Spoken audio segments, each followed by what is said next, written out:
Good evening, नमस्कार, जय हिंद, जय भारत और आप सभी को मेरा जोहार। कैसे हैं आप लोग, क्या हाल चाल है? मैं रंजीत तिवारी झारखंड अड्डा 24/7 के प्लेटफॉर्म से आप सभी का स्वागत करता हूं। जल्दी से जल्दी सभी लोग जुड़ जाइए, जल्दी से जल्दी सभी लोग अवेलेबल हो जाइए जी।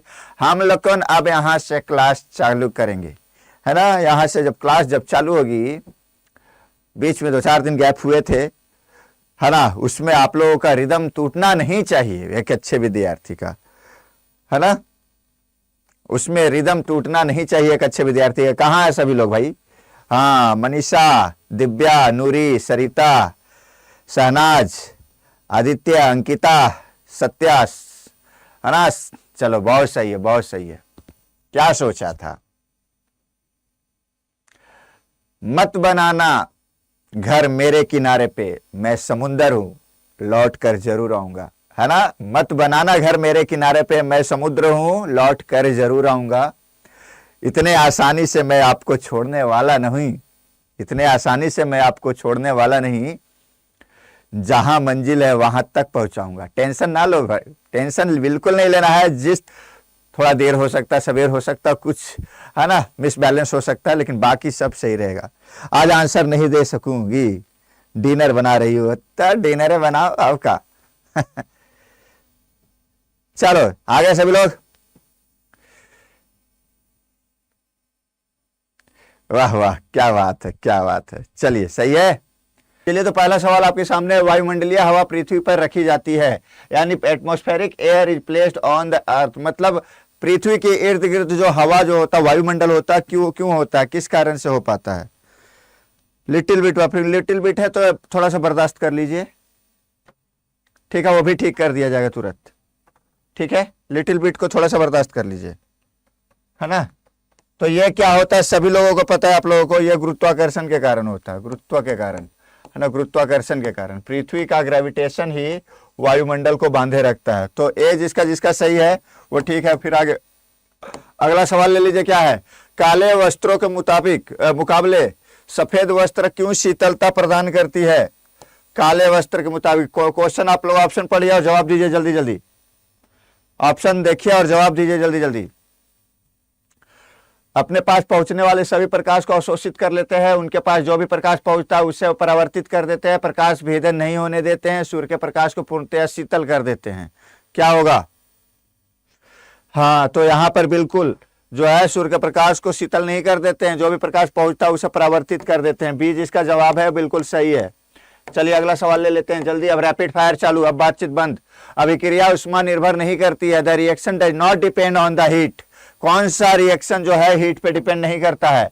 अभिक्रिया ताप पर, उस पथ पर जिसमें अंतिम उत्पाद प्राप्त किया जाता है, अभिकारकों और उत्पादकों के भौतिक स्थिति पर, या चाहे अभिक्रिया स्थिर दाब पर की गई हो या स्थिर आयतन पे की गई हो।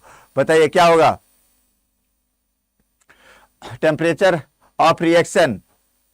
बिल्कुल, रिएक्शन में टेम्परेचर या तो उष्माक्षेपी होता है, तो उष्मा या तो अवशोषी होता है, या तो एक्सोथर्मिक होगा या तो एंडोथर्मिक होगा, ठीक है। तो उस हिसाब से तो ए नहीं होगा, ए पे तो करता है उस पथ पर जिस पर अंतिम उत्पाद प्राप्त करता है। जरूरी नहीं है, ये एक्सप्लेन नहीं कर रहा है। तो B is the right answer. जिसका जिसका बी है वो सभी लोग अपना सही कर लीजिए, ठीक हो गया।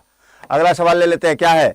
दो धातुओं को सोल्डरन किस गुण के कारण होता है? दो धातु जो सोल्डिंग करके जो जोड़ा जाता है ना धातु को सोल्डिंग के द्वारा, कौन सा? परासरण, सयानता, पृष्ठीय तनाव, असंजन, है ना, ऑस्मोसिस, विस्कोसिटी, सरफेस टेंशन या डिसोसिएशन। किसके द्वारा? जोहार जोहार जी। चलिए जल्दी जवाब देना चालू कीजिए। चलिए, तो ये जो होता है डिसोसिएशन, मतलब होता है क्या? जब सोल्डिंग के द्वारा दो अलग अलग धातु के जोड़ते हैं तो देखिएगा दो तरह का फोर्स के बारे में बात करते हैं हम। एक कोहेसिव फोर्स, है ना, कोहेसिव फोर्स, और एक एडहेसिव फोर्स, ठीक है। कोहेसिव फोर्स और एडहेसिव फोर्स में क्या अंतर है? सेम पार्टिकल के बीच जो लगता है कोहेसिव फोर्स कहते हैं, जिसको ससंजक बल कहते हैं, और जो अलग अलग के बीच लगता है उसको असंजक बल कहते हैं, ठीक है। तो यह असंजक बल का काम होता है, असंजन प्रतिक्रिया जो होती है, तो सोल्डिंग उसी को करता है, तो अलग अलग पार्टिकल के बीच को जोड़ने का काम करता है। D is the right answer. जिसका जिसका डी है वो सभी लोगों का सही है। लगता है फिर आज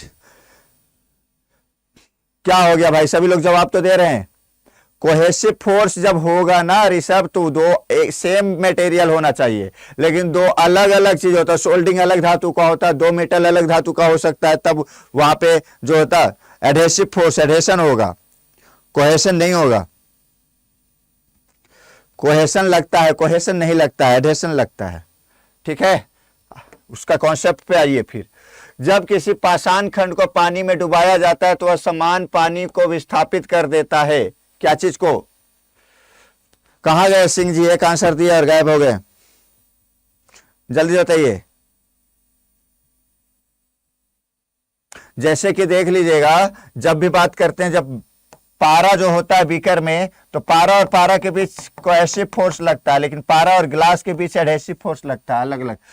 किसी पाषाण खंड को, पाषाण यानी पत्थर को पानी में डुबाया जाता है तो वह समान पानी में विस्थापित, कितना समान पानी विस्थापित करेगा? जितना उसका खुद का आयतन होगा, है ना। D is the right answer. किसका किसका डी सही है? डी किसका किसका सही है? D D D. देखो ये मास लिख रहा है ये लड़का, ये जो है ना पगला गया है। ऋषभ तुम थोड़ा काम करो, तुम थोड़ा सा या तो ओवर कॉन्फिडेंस में गलती कर रहे हो। ठीक है, मास के कैसा होगा भैया? आयतन, जितना आयतन रहेगा। मान लेते हैं एक ठो वस्तु है जिसका आयतन बड़ा है, एक वस्तु है जिसका आयतन छोटा है, लेकिन दोनों का मास मटेरियल अगर मान लिए डेंस करके रखा गया तो कितना पानी विस्थापित करेगा? जितना उसका आयतन होगा, जितना उसका वॉल्यूम होगा। तो D is the right answer. अगला, विद्युत चुंबकत्व के बीच लिंक की खोज किसने की? इतनी छोटी छोटी गलती करने लग गया, इतने 5-10 दिन जो पढ़ाए नहीं। मास होगा ना सर। क्यों मास होगा बताओ मुझे, मास क्यों होगा? अब एक बात बताओ, चलो एक एग्जांपल देते हैं, दूसरे तरह का एग्जांपल। ठीक है, दूसरे तरह का एग्जांपल देते हैं। एक टब पानी है, एक टब पानी है, ठीक है, एक टब में पानी रखे हैं। एक जो है, एक केजी का बटखारा, 1 केजी का बटखारा पहले डालते हैं, इतना छोटा बटखारा होता है, 1 केजी का बटखारा इसमें डालते हैं, तब कितना पानी बाहर फेंकाएगा? और 1 केजी का लकड़ी का टुकड़ा जो कि इतना चौड़ा है, इतना बड़ा हुआ है, एक लकड़ी का टुकड़ा डालते हैं इतना बड़ा वाला, तब क्या दोनों केस में बराबर पानी जाएगा? क्या बराबर नहीं जाएगा? क्यों? वॉल्यूम का अंतर है, जितना वॉल्यूम उसमें डुबाएंगे उतना वॉल्यूम का पानी बाहर निकल जाएगा। ठीक है, समझ गए बात? चलो, तो यहां क्वेश्चन क्या पूछ रहा है? अगला क्वेश्चन देखो। हाँ, अगला क्वेश्चन, विद्युत और चुंबकत्व के बीच लिंक की खोज किसने की? मैक्सवेल ने, डीजल ने, माइकल फैराडे ने, वोल्टा ने। सभी लोग जवाब दे दिया? बिल्कुल, Faraday is the right answer.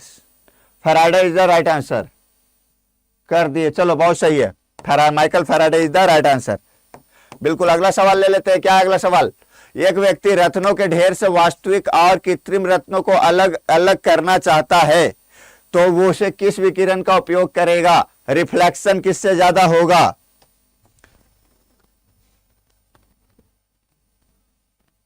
ठीक है, बताओ जल्दी।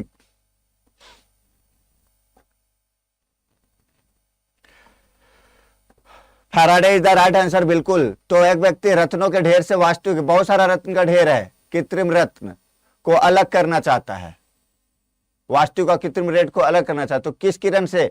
तो वो डिपेंड करेगा,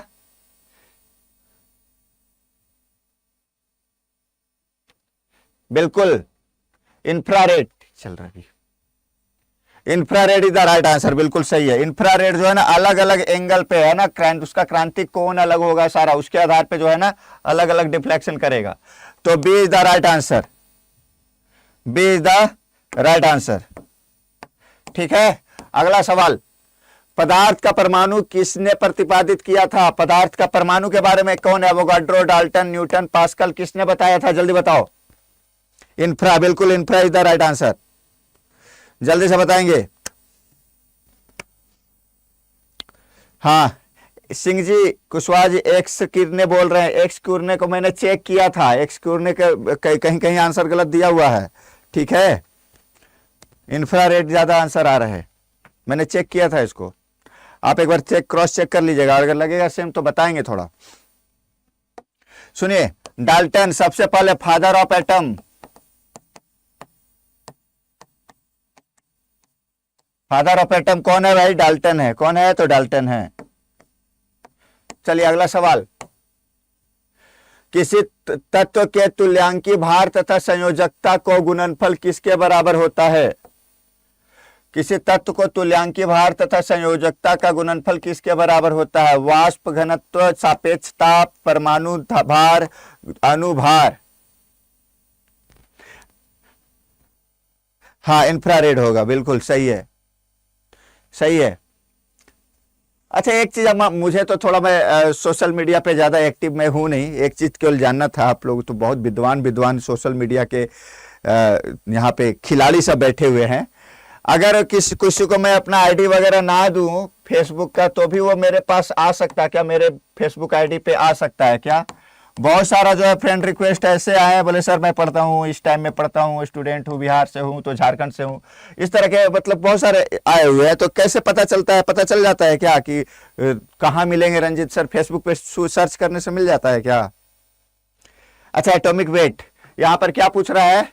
तुल्यांकी भार और संयोजकता का गुणनफल किसके बराबर होता है? तो बिल्कुल परमाणु भार का। ठीक है ना? क्या बोला जा रहा है? Product of equivalent weight into valency equal to what is the answer? तो डेट इज द होता है परमाणु भार, that is the atomic weight, है ना? ये इक्विवेलेंट वेट और वैलेंसी, ये दोनों का गुणनफल होता है। सजेशंस में दिखने लगता है। हाँ यस सर, आ जाता है, पता नहीं, नाम सर्च करने से आ जाता है। हम ना जानो ही हो सर, ये सब नहीं चलियो, नहीं चलाइयो। अच्छा, तू नहीं चलाइयो, अच्छा। हाँ सर, रंजीत सर लिखने टाइप वाईटी पे भी आपका प्रोफाइल खुल जाता है। अच्छा, वाईटी पे तो खुल जाता होगा क्योंकि मैं क्लास ले रहा हूं, लेकिन फेसबुक पे कैसे पता चलता नहीं पता। चलिए आगे बढ़ जाते हैं, छोड़िए, जहां जिसको जहां पता करना की कोई दिक्कत नहीं। अगला सवाल, किसी तत्व के परमाणु क्रमांक 17 है, द्रव्यमान 36 है, तो न्यूक्लियस में न्यूट्रॉन की संख्या कितना है? बताओ जल्दी से। अगला सवाल जल्दी बता दो।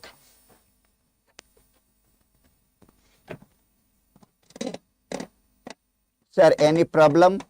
हाँ प्रॉब्लम होता है, मैं कभी कभी खोलता हूं देखता हूं तो फिर लगता है कि भाई ये इतने लोग क्यों आ रहे हैं मेरे पास फ्रेंड रिक्वेस्ट लेके। 17, 19, 36, 53 बता देंगे सब, बट फी लगेगा। देखो मैं तो आपका वो सब्जी वाला लाइक किया हूँ, रील्स भी देखा। सब्जी वाला मैं नहीं बनाता, मारूंगा वो पटक पटक के होश में ला दूंगा बॉबी, ठीक है ना? सब्जी वाला मैं रील्स नहीं बनाता, मैं पढ़ाई लिखाई वाला रील्स बनाता हूँ बस। द्रव्यमान क्या है भैया? परमाणु क्रमांक इतना है, द्रव्यमान क्रमांक द्रव्यमान संख्या इतना है, तो 36 में से 17 घटा दीजिए, है ना? कितना हो जाएगा? 19 हो जाएगा ना? B B B the right answer. Sir को विदाउट फी बता दीजिए। हाँ बट देखो सजेशन भी मिल रहे हैं, कोई बात नहीं, कोई बात नहीं, ठीक है। C13H35COONA ये क्या है? एक बताओ। साबुन है, सरफ है, रेयन है, रबड़ है, क्या है? जल्दी बताइए।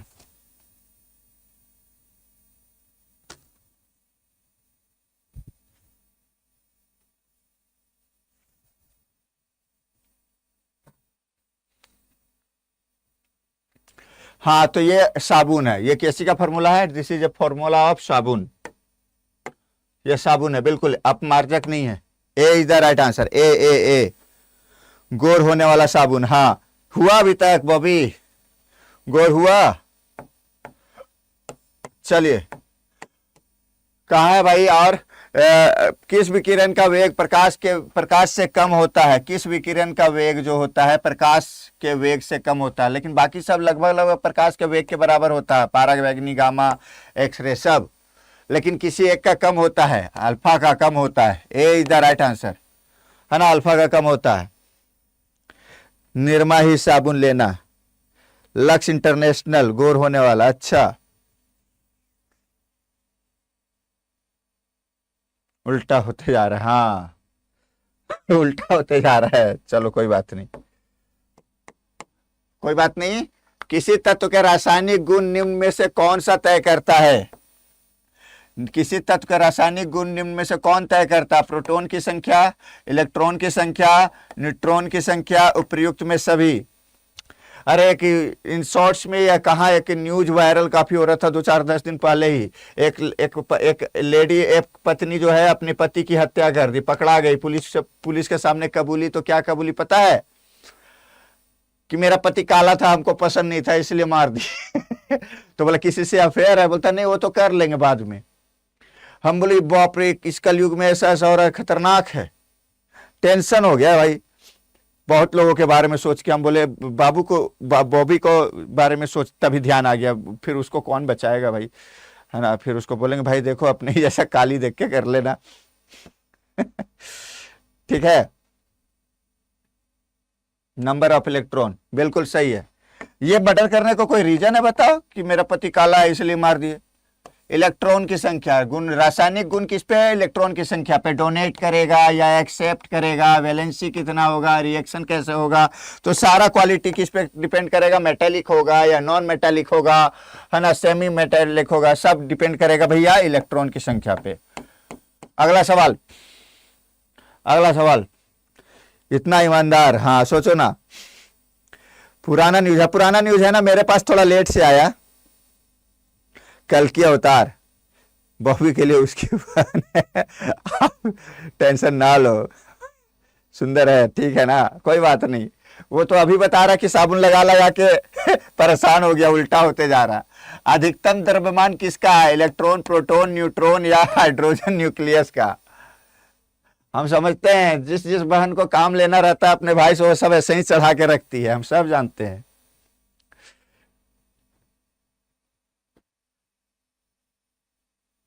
अच्छा, ब्यूटी पार्लर जाके उसका कितनो, है ना, कितनो ब्यूटी पार्लर ले जाओ तो कौवा कोयल थोड़े हो जा, कौवा कोयल हो सकता है थोड़ा देर के लिए, लेकिन कौवा बगुला थोड़े हो सकता है ना। तो हाँ, सबसे अधिकतम द्रव्यमान किसका होता है? न्यूट्रॉन। बिल्कुल सी द राइट आंसर, बिल्कुल सही है सिंह जी, बहुत सही, बहुत सही, बहुत सही। हाँ, न्यूट्रॉन, न्यूट्रॉन। नूरी खान गलती से न्यूरॉन लिख दी है, चलो बहुत सही, कोई बात नहीं। अगला सवाल ले लेते हैं, क्या है? आणविक कक्षा का अभिविन्यास किससे नियंत्रित होता है? आणविक कक्षा का the orientation of molecular orbit controlled by किसके द्वारा होता है? मुख्य क्वांटम संख्या, चुंबकीय क्वांटम संख्या, परचक्रण क्वांटम संख्या, दिगंधी क्वांटम संख्या। जल्दी बताओ। मैं जो है ना मुखर्जी नगर से प्रैक्टिस सेट एक मंगवाया हूं, वो प्रैक्टिस सेट का हर एक सेट को बनाने के लिए अपने कंटेंट डिजाइनर को दे दिया हूं, हर एक दिन एक एक बना कर देगा। उसमें कितने हैं? 25 प्रैक्टिस सेट है, तो आपको लगभग 25 से 30 दिन में 25-30 तो मैं इधर से करवा ही दूंगा, ठीक है। तो ये क्या है? चुंबकीय क्वांटम, है ना, magnetic quantum number, B is the right answer. ये रिंग किसको भेज रहा है इस ऋषभ हुआ है? बिगड़ गया है लड़का। B is the right answer. फिर किस प्रकार के कोयले में कार्बन की प्रतिशतता सबसे ज्यादा होती है? बिटुमिनस में, लिग्नाइट में, पीट में, एंथ्रासाइट में, किस में सबसे ज्यादा होती है?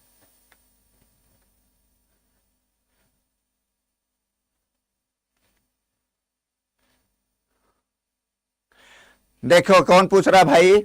रणधीर कुमार। फिर सर एग्जाम कब होगा पूछ रहा है, या फिर एग्जाम कब होगा? देखो ये जो अभी यहाँ क्लासेस चल रहा है ना, ये पगला ग्रुप का क्लास चल रहा है। किसका चल रहा है? तो ये पगला ग्रुप, ध्यान रखना, ये पगला ग्रुप केवल पढ़ेगा, एग्जाम जब लेना होगा ले लेगा, उसी समय एग्जाम दे देगा, ठीक है ना। तो अगर आपको पगला ग्रुप में शामिल होकर पढ़ना है तो एग्जाम कब होगा ये टेंशन छोड़ के पढ़ाई करते रहिए। This group is known as पगला ग्रुप, ठीक है।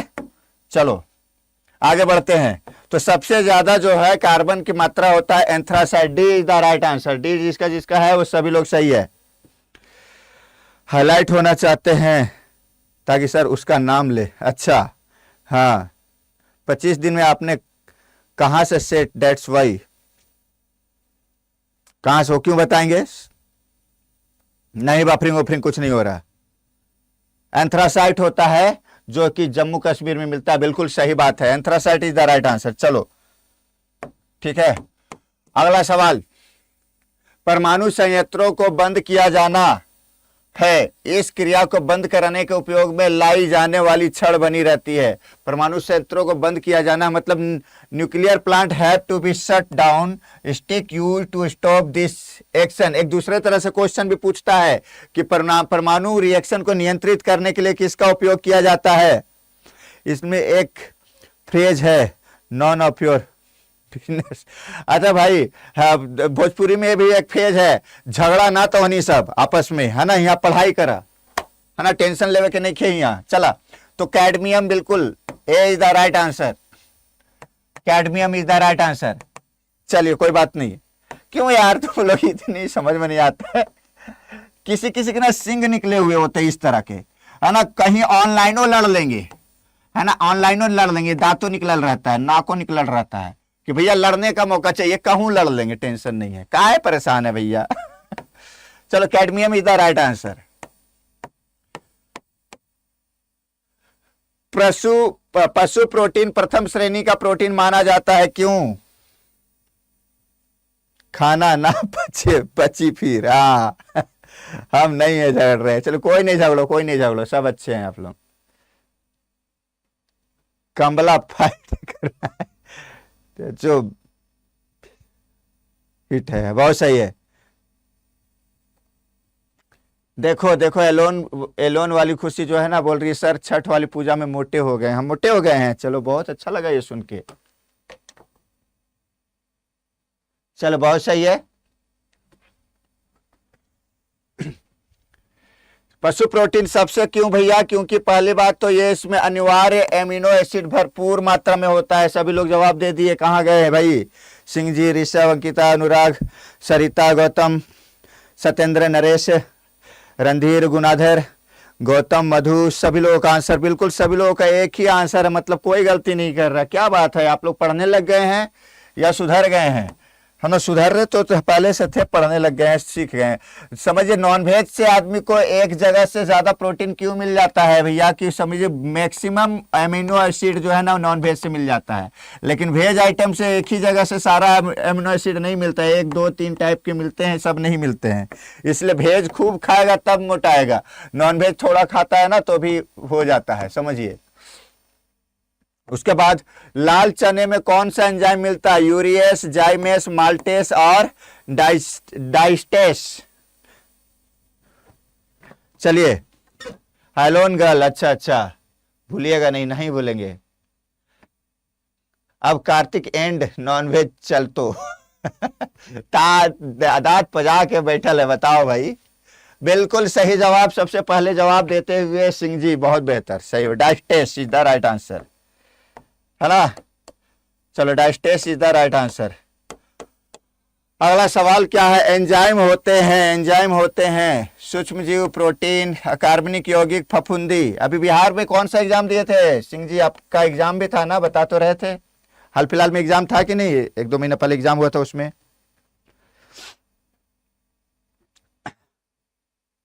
चलिए क्या है यहाँ पे? एंजाइम क्या होता है? Enzyme is one type of protein, everyone know that enzyme is one type of protein. अकार्बनिक कंपाउंड किसे कहते हैं? ऑर्गेनिक कंपाउंड जिसमें कार्बन नहीं होता है। फफूंद समझ ही रहे हैं, सूक्ष्म जीव समझ ही रहे हैं। चलो, अगला सवाल क्या है? क्या है अगला सवाल?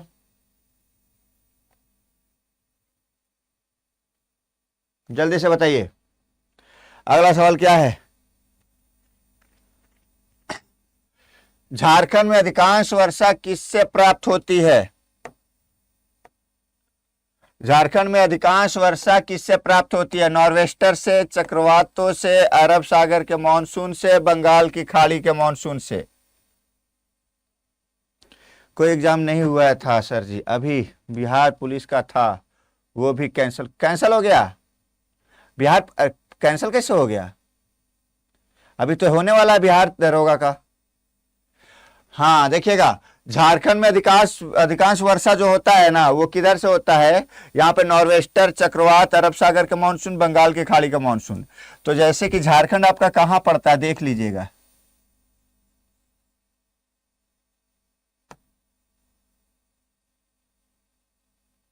यहाँ झारखंड पड़ता है।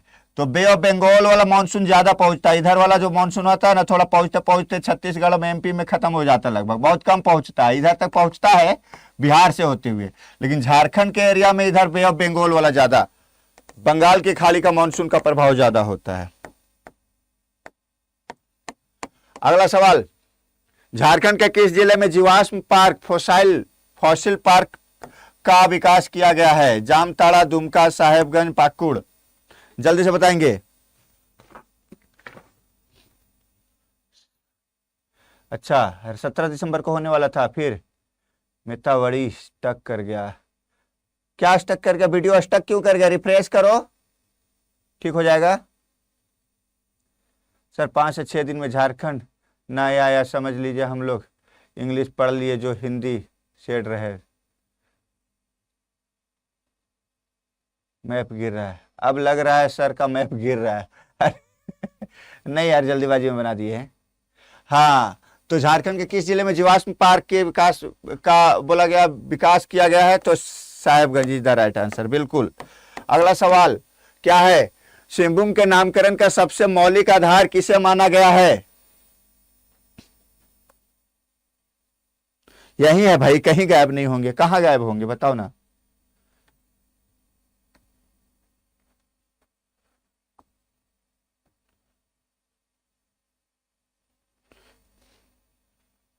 तो यह सबसे मौलिक आधार माना गया है, जनजातीय देवता, जनजातियों के देवता सिंहभोंगा के नाम पे सिंहभूम रखा गया है, ठीक है। और एक बात और समझिएगा, सिंह भी पाया जाता था, बिल्कुल सही है, सिंहवंशी राजा भी पाया जाता था, लेकिन इनमें से कोई नहीं दिया हुआ। अगर इनमें से ऑल अगर बोला जाता है ना तो सब हो जाता, लेकिन कोई नहीं बोला है, तब ये सबसे बेस्ट आंसर सिंहभोंगा, सूर्य देवता। अगला सवाल, पलामू के दुर्ग पर ईस्ट इंडिया कंपनी का अधिकार कब हो गया था? 1774, 1773, 1772, 1771, जल्दी से। सिंहभोंगा इज द राइट आंसर, बिल्कुल सही है।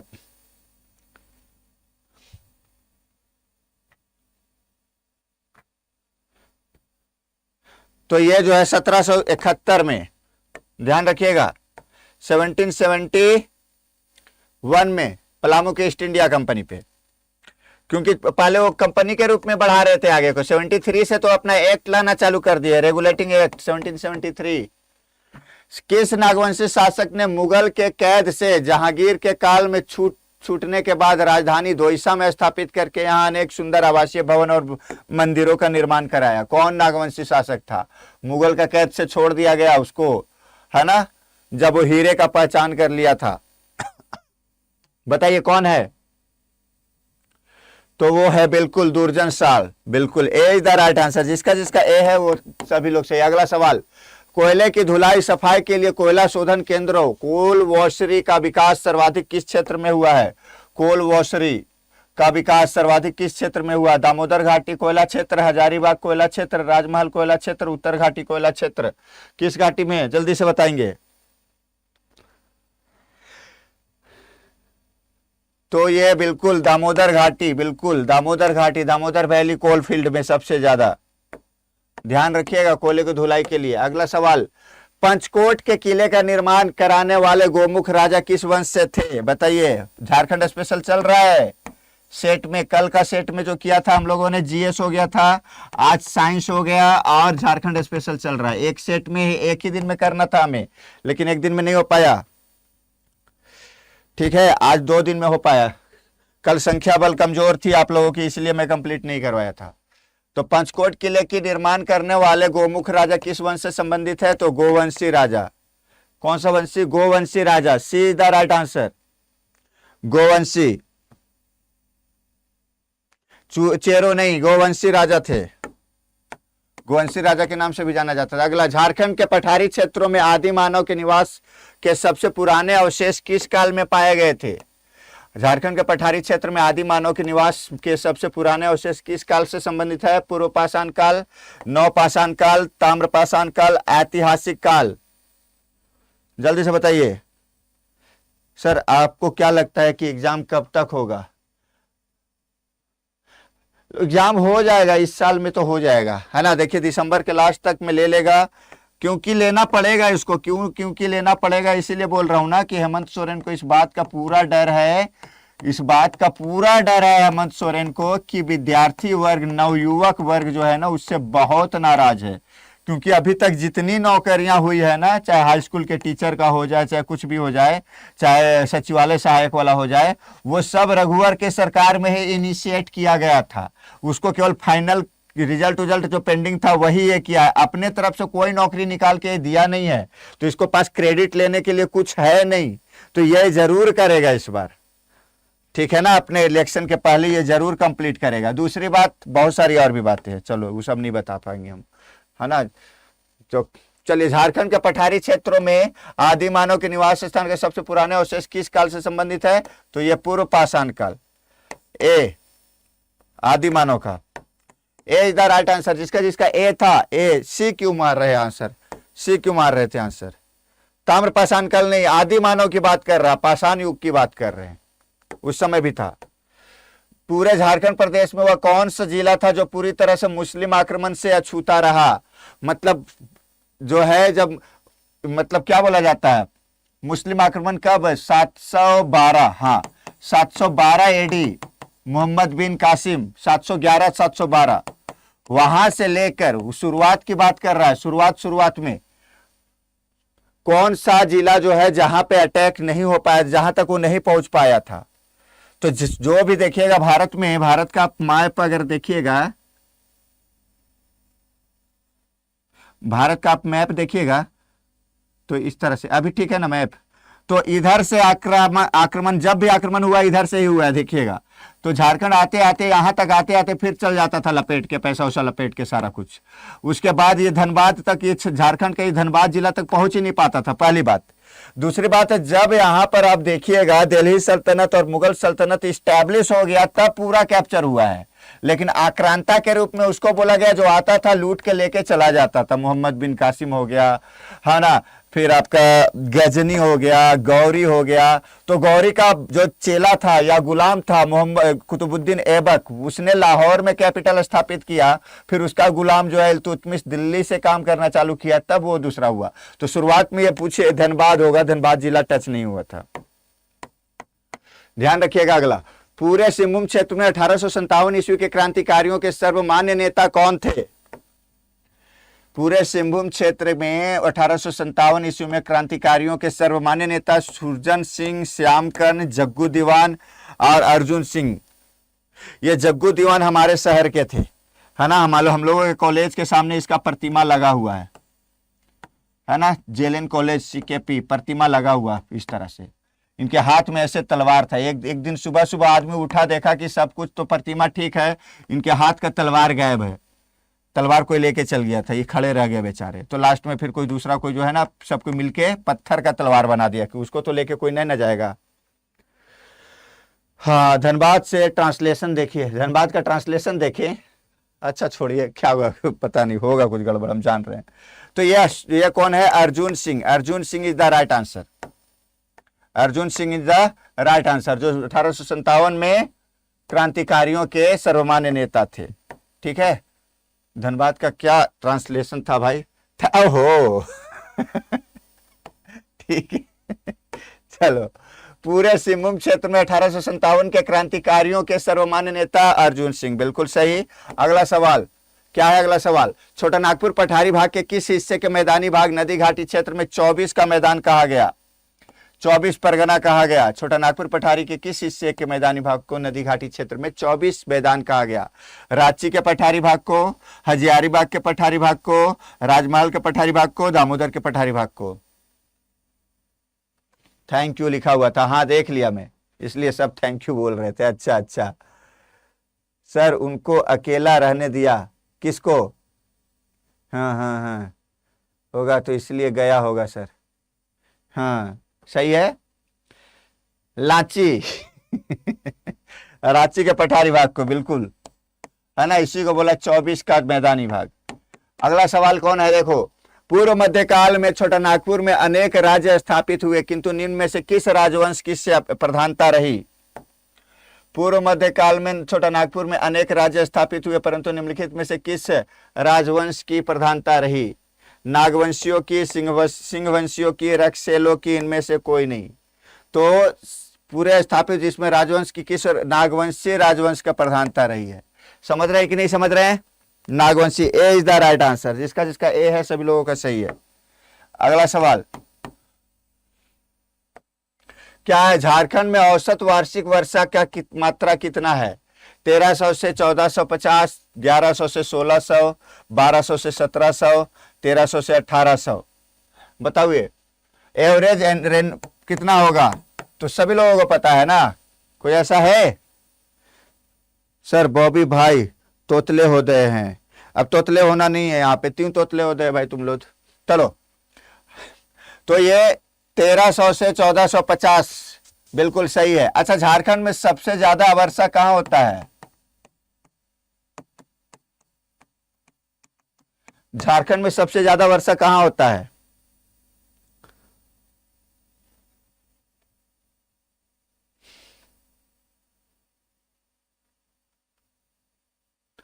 झारखंड में सबसे ज्यादा वर्षा कहां होता है बताओ? चलो, तो ये 1300 से 1400 बिल्कुल सही है। अगला सवाल, झारखंड में स्थित कौन सा वन्य जीव अभ्यारण्य सबसे अधिक विस्तृत है?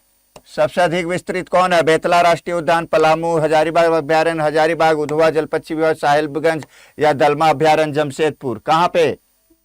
नेतरहाट बिल्कुल सही है। Netarhat is the right answer. Netarhat is the right answer.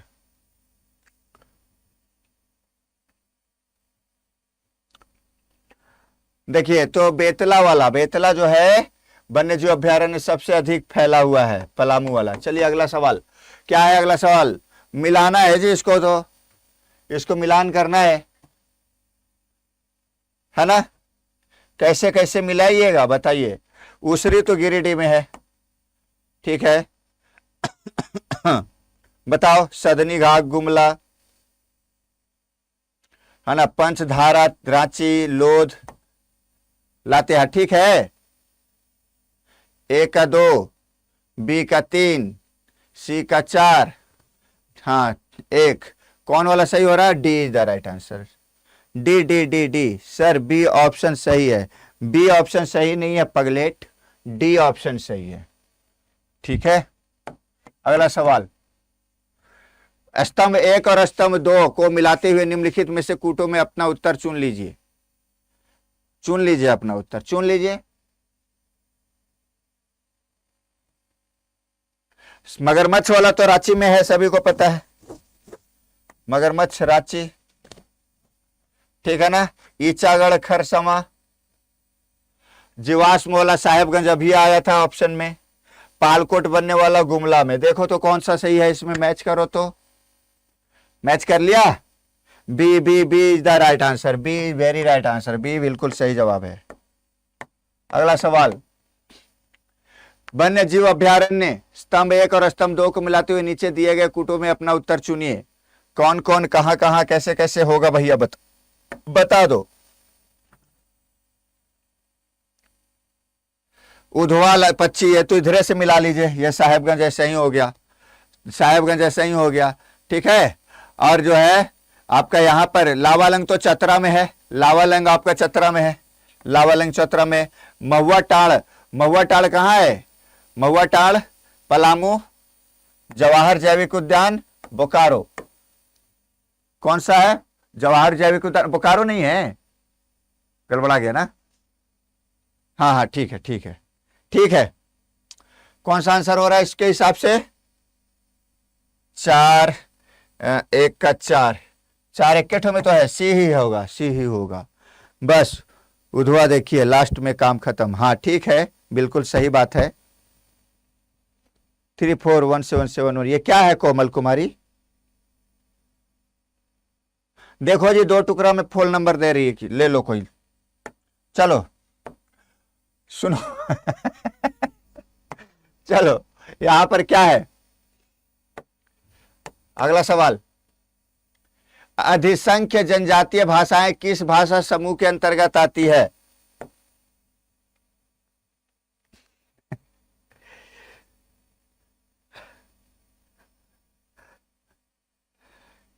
उसको लगता है कि यहाँ पर सभी लोग बेवकूफ बैठा हुआ, हम ही तो एक तो तेज है, कालिदास की पत्नी हम लोग। चलो, अधिसंख्य जनजातीय भाषा की किस भाषा समूह के अंतर्गत आता है? मुंडा, द्रविडियन, भारोपियन, इनमें से कोई नहीं। नहीं लेंगे गुरुजी, देखो ये लोग, सोच लो हमारे विद्यार्थी सब कितना भाव में रहते हैं, नहीं लेंगे बोल रहे हैं, गजब। एग्जाम डेट जेएसएससी का बताएं प्लीज। हाँ हो जाएगा इस बार आने वाले कुछ दिनों में।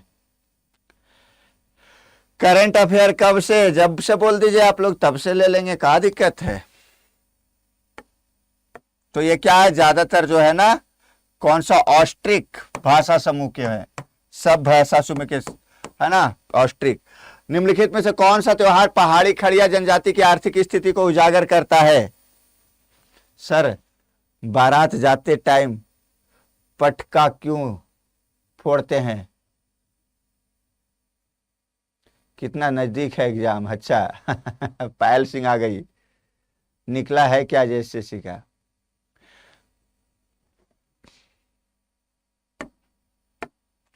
कौन सा त्योहार पहाड़ी खड़िया की जनजाति आर्थिक स्थिति को उजागर करते हैं?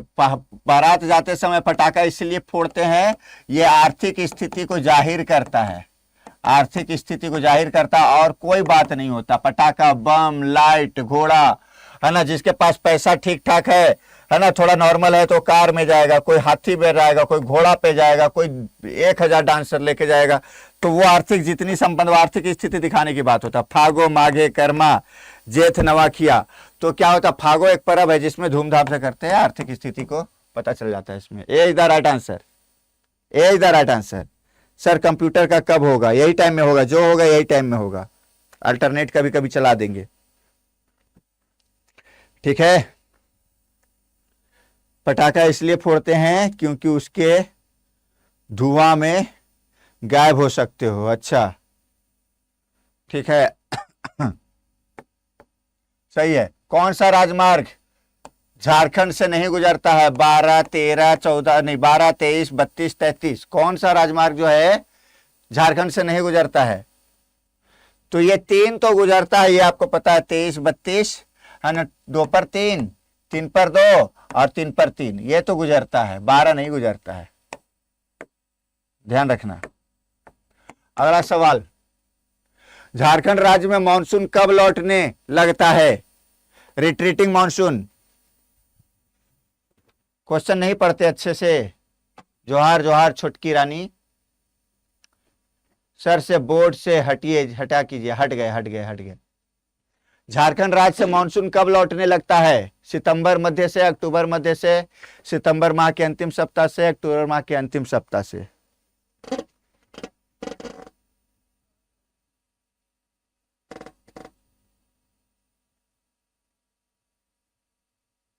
बिल्कुल, यह होता है अक्टूबर के अंत से चालू हो जाता है, अक्टूबर के मध्य से चालू हो जाता है, अगस्त सितंबर तक तो आते ही रहता है भाई, बारिश होते ही रहता है, अक्टूबर से रिट्रीटिंग मानसून चालू हो जाता है।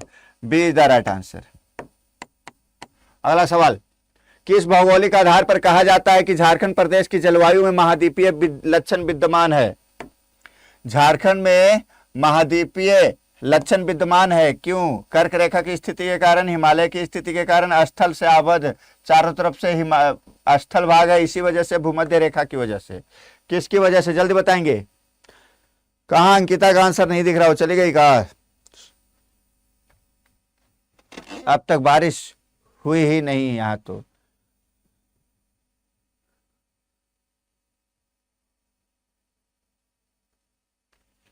सब लोग अंगूठे के उपयोग करें।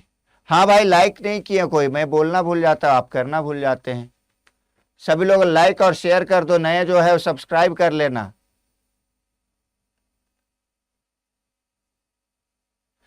ठीक है,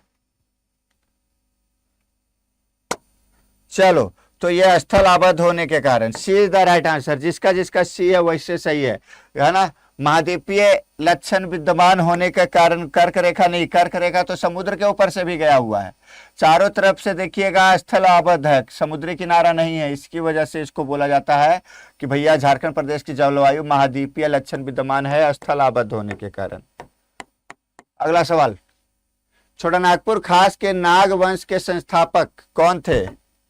छोटा नागपुर खास के नाग वंश के संस्थापक कौन? फन्नी मुकुट राय, प्रताप राय, भीमकर्ण, दुर्जन साल। The founder of the Nag dynasty, फन्नी मुकुट, प्रताप राय, भीमकर्ण, दुर्जन साल। कौन होगा? सर चूहा कूद रहा है, कब तक होगा? बस 2 मिनट और, 9 से 10 ही होगा बस।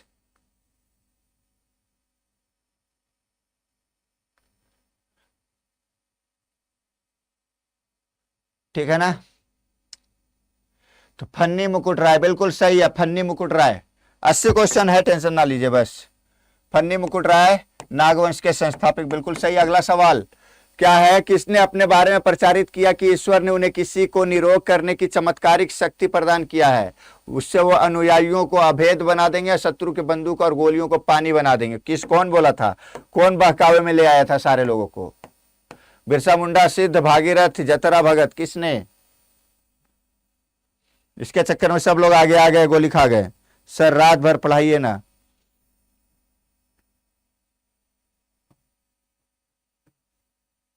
नहीं, रात में फिर हमको और बहुत सारा काम रहता है, उधर जो है ना खेत में पानी पटाना है हमको, फिर उधर जो है ना फूलगोभी हो गया उसको काटना है, सब्जी मंडी पहुंचाना है, ये सब काम कौन करेगा फिर? तो कौन है? बिरसा मुंडा, बिरसा मुंडा बिल्कुल सही है। अगला सवाल, किसने घोषणा की कि अबुआ राज एटे जन्ना महारानी राज टुडू कटोंग बाबा कटोंग, राजा कटोंग, ब्रिटिश कटिंग, जमींदार कटंग, सटंग, सदना कटंग, सब आप बोले थे रात में पढ़ाएंगे, हम बोले थे ना तो पढ़ाएंगे तब नेटवर्क खराब हो जाता है ठीक है, हम बोले थे कराएंगे भाई, कराएंगे। कहते हैं क्या लगाए हैं गुरुजी? खेत में क्या लगाए हैं? बैगन भी तोड़े तोड़े हैं क्या? बैगनों तोड़ ले आएंगे, टेंशन ना लो। सुनो मेरी बात, ठीक है? तो ये कटोंग बाबा कटोंग यही बिरसा मुंडा ही बोल रहा था। कटोंग बाबा कटोंग, साहेब कटोंग, राजी कटोंग, सब कटोंग, जो मिलेगा सबको काटेंगे, तो बिरसा मुंडा बोला था। देखिए एक दिन आप लोग जैसे सैटरडे और संडे 2 दिन तो मैं नहीं लेता हूं मैराथन, 2 दिन कंटेंट पे काम करता हूं। एक दिन और आएगा बीच में, 2 दिसंबर के दिन मैं आप लोगों का क्लास यहाँ पे नहीं ले पाऊंगा, क्योंकि रात में 3 घंटा का मैराथन मेरा है, 3 से लेकर 12, 9 से लेकर 12 बजे तक, और ये बिहार अड्डा पे होगा। और ये साइंस में उस दिन फिजिक्स पे बहुत काम होगा, फिजिक्स पूरा समझ लीजिए 3 घंटा में 300 क्वेश्चन करेंगे फिजिक्स। उस दिन जो फिजिक्स पढ़ लीजिएगा, फिर जेएसएससी तक केवल वही पीडीएफ दे देंगे आप लोग को, रिवीजन करते रहिएगा, उससे ज्यादा क्वेश्चन, उससे बाहर क्वेश्चन नहीं आएगा, ऐसा मैं कोशिश कर रहा हूं। पूरा एक किताब उठा के दे दूंगा, टेंशन मत लो। पड़ोसी का वाईफाई हैक करके यूज कर रहा है सुमित ठाकुर, बहुत बढ़िया। चलो भाई, इस तरह की चोरी को जो होता है ना, इससे बढ़िया है ना, कुछ सही काम में कर रहा है। Birsa Munda is the right answer. अगला सवाल, अगला सवाल क्या है? केंदू के संबंध में क्या सत्य है? केंदू पत्ता सुनते हैं ना बिहार अड्डा में? अरे भाई पढ़ना है, कहूं क्या दिक्कत है? अरे भाई कोनो दिक्कत नहीं, पढ़ना है भाई, काहे? सर करंट अफेयर कितने मंथ का पढ़ लिए? पढ़ लीजिए साल भर का।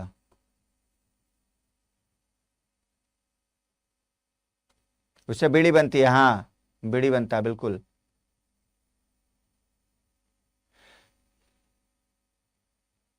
कहीं भी कोई दिक्कत नहीं भाई, सभी जगह जहां हम हैं वहां आपको अच्छा लगना चाहिए केवल, बस। उसका उपयोग मुख्य उत्पादक तुलना में गौण उत्पादक के रूप में ज्यादा, मुख्य उत्पादक की तुलना में गौण उत्पाद में ज्यादा होता है। ए जो है जिसका जिसका है वो सही है। गौण उत्पाद की तुलना में मुख्य उत्पाद के रूप में इसका नहीं होता है। गौण उत्पाद, मुख्य उत्पाद नहीं होता है, मतलब कि सेकेंडरी है, ये सेकेंडरी है, ये खेती के रूप में आजीविका के साधन के रूप में नहीं लिया जाता है इसको पूरी तरह से, इसी पे पूरे निर्भर नहीं रहता है। अगला, सूतिया नागखंड राज्य का विस्तार था कहाँ? प्रायः समस्त झारखंड क्षेत्र में, केवल पलामू क्षेत्र में, केवल संथाल परगना क्षेत्र में, केवल छोटा नागपुर क्षेत्र में।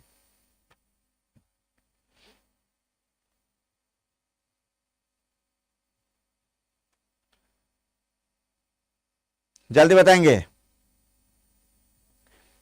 सरिता देखो कितने शरीफ बन रही है, बोल रही बीड़ी क्या होता है ना, बीड़ी क्या होता है ना। ये बीड़ी नहीं जानती है, जहां अगल बगल कोई नहीं लेता जाके एकदम फूकती है कोना में और बोलती है बीड़ी क्या होता है बताओ। ऐसा नहीं सन तो भाई इसमें कुछ यहो लोग होगा क्या पूछेगा कि गांजा क्या होता है ना, कुछ यहो बोल देगा सर दारू क्या होता है। हम पिछले जन्म में सुने थे इसके बारे में, हड़िया का प्रचार नहीं करते हैं है ना। इसमें से और झारखंड से कोई रहेगा और बोलेगा कि हड़िया क्या होता है भाई। हाँ, एगो मेरा दोस्त था, बहुत बड़ा फेंकू टाइप का था है ना, बोलता भाई भूत प्रेत होता है। बोलता कैसे? तो हम एक बार जा रहे थे ना, तो रोड के किनारे खड़ा था, ऐसा करके पूछा बीड़ी है क्या? अब बोले होगा कोई पियक्कड़ मांग लिया होगा, उसको भूत प्रेत समझ लिया है ना। बीड़ी सिगरेट का नेचुरल सोर्स है, बहुत सही है। चलो, ये उसी टाइप की लड़की है, जब ससुराल जाएगी सास को खांसी उसी हो जाएगा, बोलेगा बेटी एक बहू एक गिलास काढ़ा बना के ले आओ, तो बोलेगा काढ़ा ये क्या होता है? बनाने का तो मन नहीं है, तो अब तो कुछ ना कुछ बोलना ही पड़ेगा। तो बोलेगा काढ़ा क्या होता है? खैनी भी मांगता है, खैनियों मांगता है, समझ लीजिए। प्रायः समस्त झारखंड क्षेत्र में, सूतिया नागखंड का राज्य का विस्तार कहां पर था? पूरे समस्त झारखंड क्षेत्र में था। अगला सवाल, सिंहभूम के सिंह वंश की पहली शाखा 8वीं सदी के आरंभ के पास स्थापित, सिंह वंश की पहली शाखा जो है ना 8वीं सदी के आरंभ में स्थापित कहां किसने किया था? काशीनाथ, दर्पनारायण सिंह, अर्जुन सिंह, इनमें से कोई नहीं। कौन? हाँ, ये क्या हुआ था?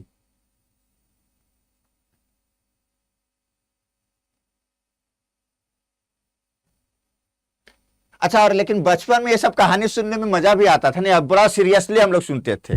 बचपन में एगो दोस्त सुना रहा था कि हम तो नहीं देखे हैं लेकिन मेरे पापा भूत देखे हैं। बोले कैसे? तो वो ना जा रहे थे, तो पेड़ के नीचे से जा रहे थे, एक पीपल का पत्ता टूट के उनके सामने गिरा। वो कुछ नहीं सोचे, फिर आगे बढ़ा, फिर एक ठो गिरा, फिर आगे बढ़ा, फिर एक ठो गिरा, लगातार 3 पत्ता गिरा। सोचो कौन गिराया होगा? हम बोले पेड़ के नीचे से पार हो रहे थे, पेड़ पार करने के बाद पत्ता गिरा का? तो बोलते वो तो नहीं पूछे। हम बोले पूछ के आना। ठीक है, उस समय भी साइंस पढ़ते थे, 6-7 क्लास में थे, उतना बुद्धि तो उस समय था कि का फेंक रहा है, का सही बोल रहा है। Kashinath Singh is the right answer, बिल्कुल Kashinath Singh is the right answer. बनल बनावल कहानी सुनना है ना, तो गांव के बुजुर्ग सब के पास नानी दादी साहब बैठ जाइए, बोलिए एक एक ऐसा कहानी सुनाएगी ना जिससे आपका फिजिक्स, केमिस्ट्री, बायो सब गुल हो जाएगा, सब गुल हो जाएगा। सबको लगेगा ये सब बेकार चीज है, जो दादी नानी बता रहा वही सब सही है। ठीक है, चलो, तो झारखंड भारत के किस भाग में है? उत्तर पूर्व में, बिल्कुल पूर्व पश्चिम, उत्तर पश्चिम, उत्तरी, दक्षिण, तो किस में है भाई? सर आप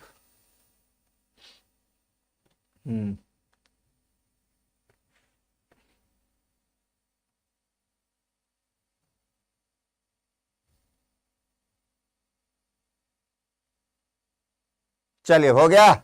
north east is the right answer.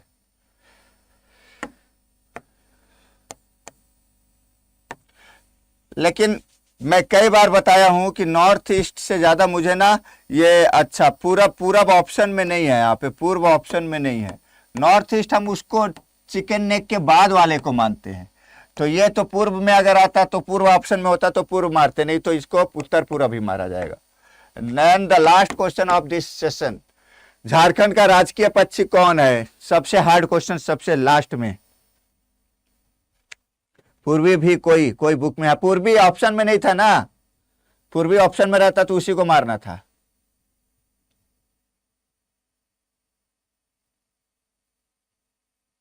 चलिए जल्दी बताइए, क्लासेस खत्म होने से पहले कई लोग भाग जा रहे हैं, और हम भागे तो फिर समझेगा। कोयल इज द राइट आंसर। ठीक है, चलो, इस सितंबर और अक्टूबर का होगा। निम्न में से कौन सा दिन अंतर्राष्ट्रीय वृद्धजन दिवस के रूप में मनाया जाता है? क्वेश्चन चालू कीजिए।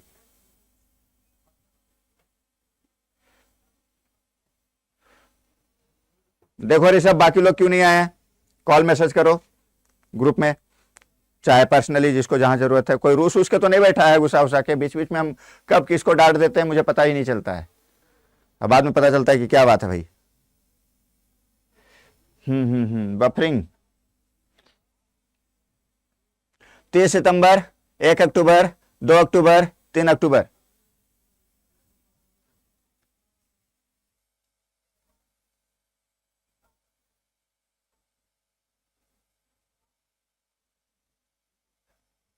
चलिए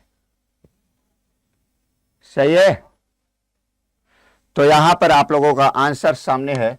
क्या है भैया?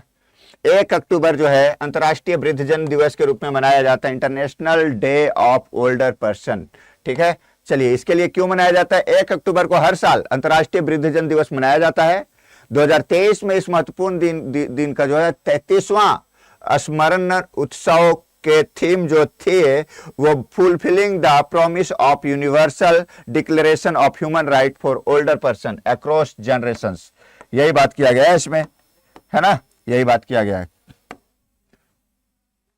कौन सा था ये? 33वां, ये भी याद रखना आप लोगों को। 33rd था, और इसके लिए थीम क्या थी? तो क्या था? Fulfilling the promise of the universal declaration of human right for the older persons across the generation. अंतर्राष्ट्रीय वृद्धजन दिवस एक वैश्विक अवसर है जो वरिष्ठ नागरिकों को अमूल्य योगदान को मान्यता देता है और उनके सामने आने वाली चुनौतियों के बारे में बताता है। ये सारा बात है यहाँ पे वृद्धजन। तो 1 अक्टूबर बिल्कुल ध्यान रखना। अगला क्वेश्चन आ गया, क्वेश्चन अगला भी आ गया। आपसे कौन गुस्साएगा? बहुत लोग गुस्सा जाते हैं भाई, क्या बताएं हम, दुखवा बाटे के है।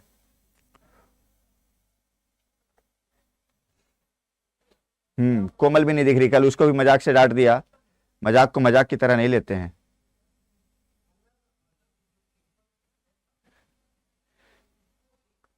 चलो कोई बात नहीं, गुस्साना नहीं है मेरे से। क्या गुस्सा के क्या करोगे?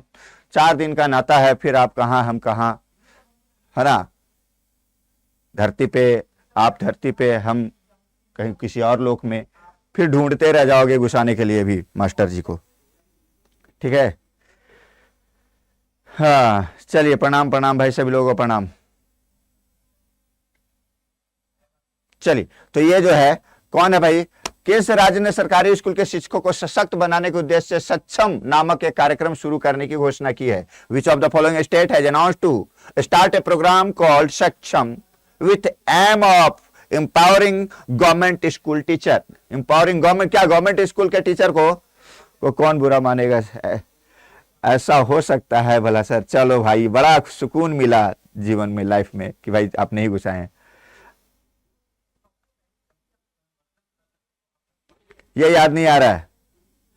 आप दूसर गोला पर शिफ्ट हो रहे हैं का? पता नहीं भाई, कभी कभी रात में अचानक हार्ट बीट बढ़ जाती है तो मुझे लगता है कि जा कल का क्लास कैसे होगा फिर।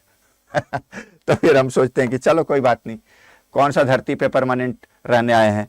तो यही है, चलो, ए is the right answer. Madhya Pradesh सरकार ने यह योजना चालू की है इंपावरिंग करने के लिए, मध्य प्रदेश। चलिए, बहुत सही है, बहुत सही है, ठीक है, MP is the right answer. अगला सवाल यह है, सक्षम प्रोग्राम चालू किया गया है, सक्षम प्रोग्राम। उसके बाद चलिए क्या है, उसके बाद मैजिक बस इंडिया फाउंडेशन एक गैर लाभकारी संगठन है, ने मध्य प्रदेश सरकार के सक्षम नामक कार्यक्रम शुरू करने के लिए साझेदारी की है। इस कार्यक्रम का उद्देश्य मास्टर प्रशिक्षकों और सरकारी स्कूल के शिक्षकों को सशक्त बनाना है। यह कार्यक्रम राज्य के 20 जिले और 89 ब्लॉक खंडों में लागू किया जाएगा। यह जानकारी ध्यान रखिएगा। कौन सा ऑर्गेनाइजेशन चला रहा है? तो यह मैजिक बस इंडिया फाउंडेशन, गैर लाभकारी संगठन। है ना, नॉन प्रॉफिटेबल ऑर्गेनाइजेशन के नाम पे है। चलिए नेक्स्ट क्वेश्चन को देखिए, कहां है नेक्स्ट क्वेश्चन। नेक्स्ट क्वेश्चन देखिए,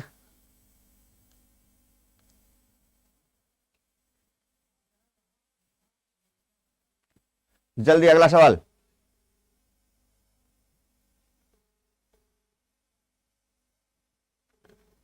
अगला सवाल क्या है, निम्न से किससे इंटरनेशनल एमी अवार्ड 2023 के लिए नामांकित नहीं किया गया। Which of the following has not been nominated for the International Emmy Award 2023? इसमें एक ही है जिसको सम्मानित नहीं किया गया है। हाँ हाँ हाँ हाँ हाँ,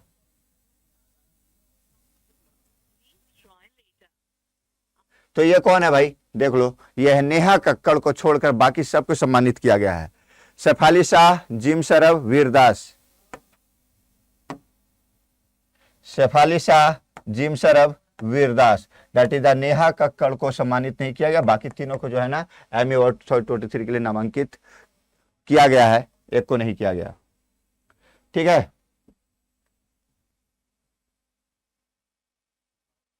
ठीक है, क्या गया होना चाहिए था, अच्छा किया गया होना चाहिए था, गलत हो गया है। अच्छा ठीक है, चलिए बहुत सही। अगला सवाल है, जब नहीं किया गया पूछ रहा है तो इसमें से देखिए ये तीन हो गए थे सम्मानित, शेफाली, है ना, वीरदास और बाकी चेहरा तो पहचानते होंगे आप लोग। हाल ही में इंटरनेशनल एमी अवार्ड 2023 नामांकन सूची में अभिनेता शेफाली शाह, जिम शरफ और हास्य अभिनेता वीरदास को शामिल किया गया है। और शेफाली शाह को Netflix drama series Delhi crime 2 में उनके प्रदर्शन के लिए सर्वश्रेष्ठ अभिनेत्री के नाम से नामांकित किया गया है। शो का पहला सीजन सर्वश्रेष्ठ ड्रामा सीरीज में लग चुका है, जीत चुका है। चलिए अगला सवाल, संयुक्त राष्ट्र ने निम्न में से किसके साथ मिलकर ग्लोबल कैपेसिटी बिल्डिंग इनिशिएटिव पहल को शुरू किया है। चलिए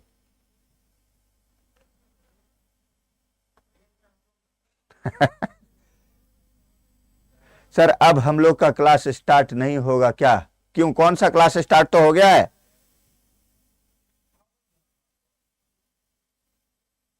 रो रहा है तो भैया भूखी होगी, एक रोटी दे दो उसको। लाइक कर दो सभी लोग, लाइक और शेयर कर दो यार। तो ये कौन सा है, संयुक्त राष्ट्र ने किसके साथ मिलकर ग्लोबल कैपेसिटी बिल्डिंग इनिशिएटिव पहल शुरू किया है। भारत, चीन, जापान और साउथ कोरिया, कौन, तो भारत ने किया है संयुक्त राष्ट्र के साथ मिलकर ग्लोबल कैपेसिटी बिल्डिंग इनिशिएटिव पहल, ध्यान रखिएगा। और ये सारा कौन से महीने का सवाल है, तो सितंबर मंथ का सवाल है, ध्यान रखिएगा किस मंथ का है, सितंबर 2023। लेंगे कुछ दिन रुक जाइए, आप लोगों का एग्जाम का कोई ठौर ठिकाना नहीं चल रहा है ना, इसी वजह से शिक्षक भर्ती जो चल रहा है बिहार में उसको 10 तारीख 12 तारीख तक रुक जाइए, उसके बाद ठीक है। तो ये जो है इंडिया क्या किया है, United nation has started the global capacity building initiative with which of the following, that is the India. अगला सवाल यही है, देख लीजिए। अगला जो है, हाल ही में भारत और यूएन संयुक्त रूप से भारत संयुक्त राष्ट्र क्षमता निर्माण पहल के रूप में जाना जाने वाला एक महत्वपूर्ण क्षमता निर्माण पहल शुरू किया है। और यह पहला वैश्विक दक्षिण में भागीदारी देशों के साथ भारत के विकास अनुभव, सर्वोत्तम प्रथा और विशेषज्ञता को साझा करने की सुविधाओं के लिए डिजाइन किया गया है। और इस पहल की घोषणा जो है न्यूयॉर्क में किया गया, कहां पे, तो न्यूयॉर्क में global south delivering for the development कार्यक्रम के दौरान हुई। अच्छा चलिए, संयुक्त राष्ट्र में भारत के स्थायी मिशन के अनुसार भारत संयुक्त राष्ट्र क्षमता निर्माण पहल और विकास की क्षमता निर्माण में व्यापक सहयोग पर आधारित है, जिसे भारत पहले ही साझेदार देशों के साथ द्विपक्षीय रूप से स्थापित कर चुका है और इस बाद में यूएन के साथ मिला है। दूसरी बात है, विशेष रूप से भारत के संयुक्त राष्ट्र विकास साझेदारी कोष ने पिछले 6 वर्षों में 61 देशों में 75 विकास परियोजनाएं शुरू कर चुका है। ठीक है, उसके बाद जो अंतर्राष्ट्रीय विकास के लिए अपनी प्रतिबद्धता को प्रदर्शित करता है। हमारा तो कंप्यूटर भी आप ही के भरोसे है गुरुजी, कराएंगे, उसको भी कराएंगे भाई। एग्जाम अपने डेट पे होगा या नहीं होगा। चलिए जल्दी से सभी लोग लाइक और शेयर कर दो। तो ये जो है ये समझ में आ गया। ये अगला क्वेश्चन ले लिया। हाल ही में माइकल गैम्बन का निधन हो गया, वे कौन थे? आप लोगों का मॉनिटर जो है ना 17 मिनट लेट है, क्या सजा दिया जाए इसको? वही तो, अचानक से एडमिट कार्ड आ गया तो देखिए, अचानक से अगर कुछ आप तैयारी करते रहिए, अचानक से अगर आ गया और जो तैयारी नहीं किया है वो हवन करेगा, और जो तैयारी लगातार कर रहा है वो एग्जाम बढ़िया से देके आएगा। हवन करेंगे, हवन करेंगे, हवन करेंगे। सर पैकिंग कर रही थी, अच्छा पैकिंग कान पकड़ के उठक बैठक करो और उसका रील्स बना के भेजो, वायरल किया जाएगा। चलो, हाँ कृमि भोजन सजा, हाँ सभी को भोजन करवाना पड़ेगा, सबको डिनर या लंच देना पड़ेगा, है ना, नहीं तो बिटलाह कर दिया जाएगा। ठीक है चलिए ठीक है, चलो तो ये है माइकल। जवाब क्या होगा कि भैया ये है आपका अभिनेता है। कौन है? माइकल गैम्बन का निधन जो हो गया, कौन है? वो अभिनेता है। और इनके बारे में देख लीजिए, बहुत ही पुराने, पूरा जीवन जी के गए हैं ये माइकल गैम्बन। 82 वर्ष जी के गए। हम लोग भी 82 वर्ष नहीं जिएंगे, ठीक है। उन्हें हैरी पॉटर फिल्म श्रृंखला का प्रोफेसर डम्बलडोर के रूप में जाना जाता है। उनका जन्म जो है 19 अक्टूबर 1940 को आयरलैंड में हुआ था। माइकल गैम्बन को अभिनय की दुनिया में सफलता 1980 में मिली, जब उन्होंने लंदन के नेशनल थिएटर में बर्तोल ब्रेख्त की लाइफ ऑफ गैलीलियो के रूप में एक शानदार प्रदर्शन किया था। ठीक है, ठीक है। तो यही बात है यहाँ पे, यही बात है यहाँ पे। चलिए, तो यही अगला सवाल ले लीजिए। हाल ही में जारी रिपोर्ट के अनुसार निम्न से भारत की सबसे मूल्यवान कंपनी कौन है? भारत की सबसे मूल्यवान कंपनी इंफोसिस है, एचडीएफसी है, रिलायंस है, टीसीएस है, कौन है? जारी रिपोर्ट, इससे भारत की सबसे मूल्यवान कंपनी कौन सी है? जल्दी से बताइए, एक रिपोर्ट में आया ये। देखिए उस एक्टर को देख के आपको क्या लग रहा है? उतना बुढ़ापा में, कितने एज में उसको सफलता मिली। एक 3 इडियट में और लगे रहो मुन्ना भाई में जो है ना, क्या है जो प्रोफेसर का जो है ना वायरस है। सर आपका एज 50 हो गया होगा। नहीं, मेरा 50 नहीं हुआ, अभी 1 साल और बाकी है, 49 हुआ है। अगले साल जो है मेरा 50 हो जाएगा। ठीक है, अगले साल 50 हो जाएगा। तो ये सबसे मूल्यवान कंपनी के रूप में जिसको रिकॉग्नाइज किया गया है भारत में, वो है टीसीएस।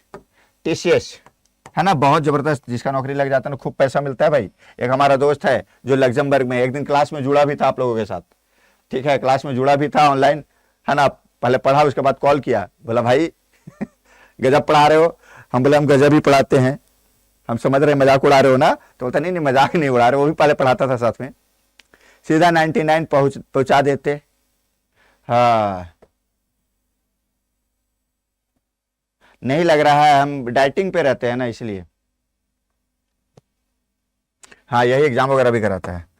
चलिए, तो ये जो है टीसीएस जो है, ये जारी रिपोर्ट के अनुसार क्या बोला गया है? जारी रिपोर्ट के अनुसार टाटा समूह की company Tata consultancy services Bharat की मोस्ट वैल्यूएबल ब्रांड यानी कि मूल्यवान कंपनी बन गई है। डिजिटल बदलाव के वैश्विक मांग के लाभ उठाते हुए $43 बिलियन के ब्रांड वैल्यू के साथ लगातार दूसरे वर्ष भारत का सबसे मूल्यवान ब्रांड के रूप में शीर्ष स्थान पर बना हुआ है। इस रिपोर्ट में एचडीएफसी, इंफोसिस और एयरटेल पिछले साल से अपनी स्थिति बरकरार रखते हुए दूसरा, तीसरा और चौथा स्थान पे है ना। दूसरा पे एचडीएफसी, पहला पे तो टीसीएस हो गया, दूसरा पे एचडीएफसी, तीसरा पे इंफोसिस और चौथे पे एयरटेल है। ठीक है, अगला सवाल।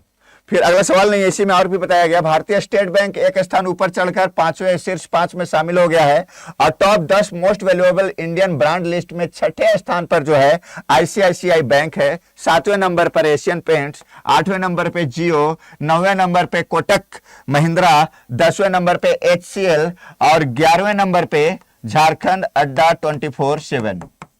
ठीक है, चलिए आगे बढ़ते हैं।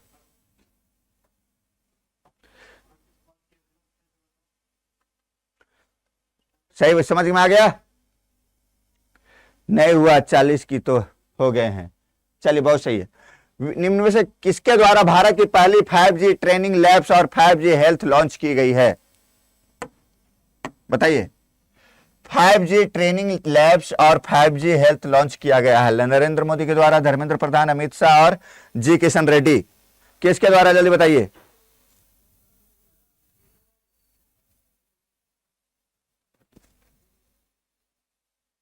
बारह में पे रंजित सर ग्रुप, अच्छा।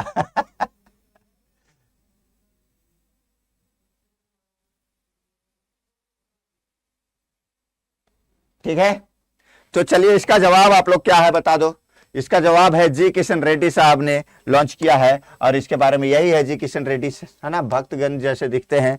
ये कौन सा है भाई, 5G ट्रेनिंग लैब्स और 5G हेल्थ लॉन्च किया गया है भारत में। पूर्वोत्तर क्षेत्र का विकास, पर्यटन, संस्कृति मंत्री जी किशन रेड्डी ने सभी 8 पूर्वोत्तर राज्यों में स्वास्थ्य क्षेत्र में भारत की पहली 5G प्रशिक्षण प्रयोगशाला और 5G एप्लीकेशन लॉन्च किया। यह परियोजना केंद्र द्वारा उत्तर पूर्व परिषद के माध्यम से वित्त पोषित है तथा इसे असम सरकार के एक सार्वजनिक उपक्रम असम इलेक्ट्रॉनिक विकास निगम द्वारा कार्यान्वित किया जा रहा है। ठीक है, ध्यान रखिएगा। अगला सवाल, हाल ही में किसे संघ लोक सेवा आयोग के सदस्य के रूप में नियुक्त किया गया है, जल्दी से बताएंगे।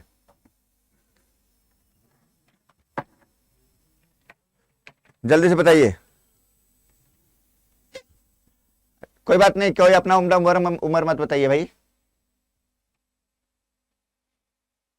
सितंबर महीने का आप लोग शायद नहीं किए, इसीलिए जवाब नहीं आ रहा आप लोगों का। तो ये जो है संघ लोक सेवा आयोग के अध्यक्ष के एक सदस्य के रूप में नियुक्त किसे किया गया है, तो बताओ किसे नियुक्त किया गया है, दिनेश दास को। चेयरमैन कौन है बताओ भाई, चेयरमैन कौन है अभी यूपीएससी का, जल्दी बताओ। ये क्वेश्चन मैंने करवाया आप लोगों को। ये है आपको, देखिए बोला गया गुजरात लोक सेवा आयोग के पूर्व अध्यक्ष डॉक्टर दिनेश दास को शुक्रवार को संघ लोक सेवा आयोग का सदस्य नियुक्त किया गया है। और डॉक्टर दिनेश दास ने फरवरी 2016 से 2022 तक गुजरात पीएससी के अध्यक्ष के रूप में काम भी किया है। उनके कार्यकाल के दौरान आयोग ने 26,116 अधिकारियों की भर्ती के लिए 827 विज्ञापन पर कार्रवाई की, जिसमें कुल 62 लाख उम्मीदवारों ने पंजीकरण कराया और भाग लिया था। समझ लीजिए, ठीक है।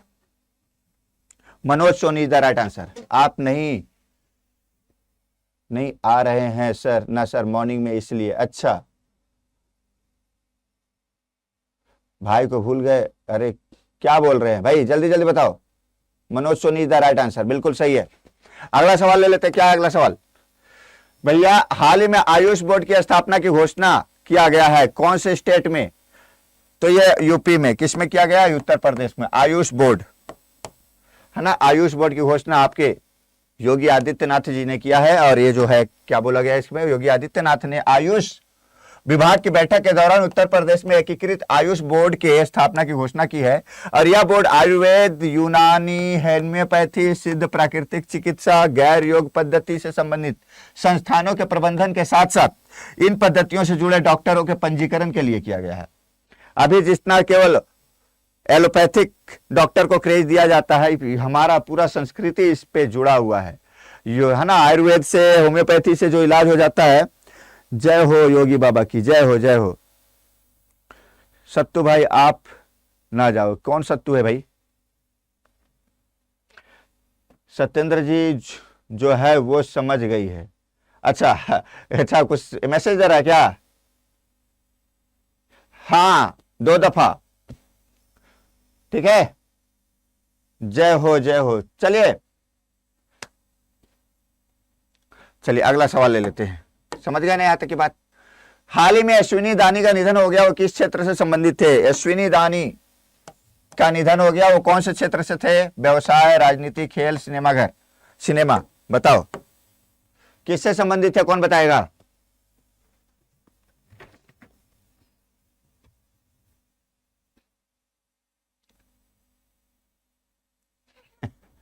क्या करूं मैं, एक जगह टिकता ही नहीं कहीं पे भी, ना एक जॉब में टिकता हूं, ना एक जगह पे टिकता हूं, ना दोस्तों के साथ टिकता हूं, कोई चीज परमानेंट नहीं है, nothing is permanent with me. तो हाल ही में अश्विनी दास का निधन हो गया, किस क्षेत्र से, व्यवसाय, राजनीति, खेल, सिनेमा, जल्दी बताओ। तो ये जो है आपके ये बिजनेसमैन थे बहुत बड़े, ये है अश्विनी दास जी। इनका जो बताया गया है कि एशियन पेंट्स के सह संस्थापक और गैर कार्यकारी निदेशक अश्विनी दानी 79 वर्ष की आयु में निधन हो गया। एशियन पेंट्स के यह प्रतिष्ठित कंपनी जिसने 1942 में उनके पिता और 3 अन्य लोगों के द्वारा शुरू किया गया था। सोचिए 42 की कंपनी कहां तक कहां पहुंच गई है। अश्विनी दानी 1968 में एशियन पेंट में शामिल हुए और उनके नेतृत्व में कंपनी अभूतपूर्व विकास और विस्तार हुआ।